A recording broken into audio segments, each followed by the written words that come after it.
वर्तमान चाषी भाई मानक पई आसिला सबुठु बड़ खबर। आमर मुख्यमंत्री मोहन चरण माझी चाषी भाई मानक पई ऋण छाड़ घोषणा करछंती। सीएम को पक्षरु कहा जायछि जे बैंक को निर्देश दिया जायछि जे जेउ कृषक माने ऋण नैछंती तार पेमेंट सेमानक अकाउंट को ट्रांसफर करा जिवो।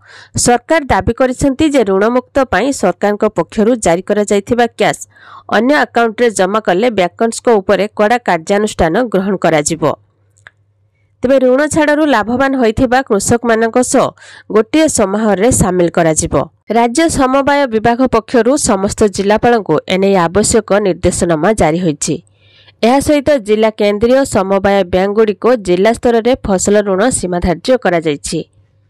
तेबे राज्य समवाय सचिव समस्त जिलापाल को चिठी लिखि जणाइछंती जे 2024 खरीफ ऋतु रे चाषी को 11,000 कोटी टंकार फसल ऋण जोगाई दिया जिवो।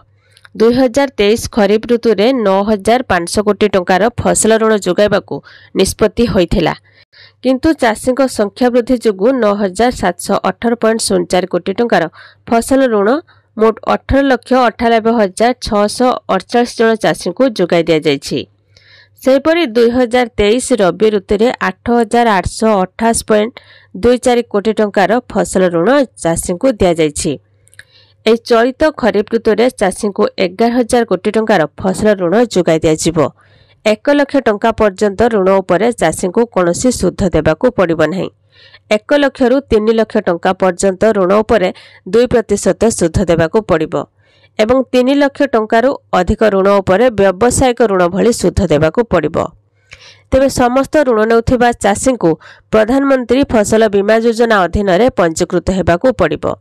एथिपई सेमानकू मात्र 1 टंका देई एई सुविधा नै पारिबे।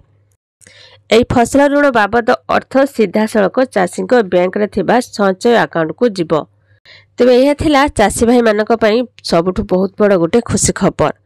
बहुत सारा कमेंट आछि जे ये होछि मिछ कथा, ए कोनोसी मिछ कथा नुए। आपण माने देखि पारुथिबे एठी 1 लाख टंका पर्यंत फसल ऋण उपरे चाषी को कोनोसी सुध देबाकू पड़िबो नहीं। आपण माने निश्चित भाबरे देखुथिबे। तेबे 1 लाख रु 3 लाख टंका पर्यंत ऋण उपरे 2% सुध देबाकू पड़िबो, किंतु यह वर्तमान पई लागू हे नहीं। आमर प्रधानमंत्री मोदींकर जन्मदिन अवसर रे यह लागू हेबाकू जाउछि। बहुत जल्दी चाषी भाई मानक पई ऋण छाड़ घोषणा करिवे प्रधानमंत्री नरेंद्र मोदी।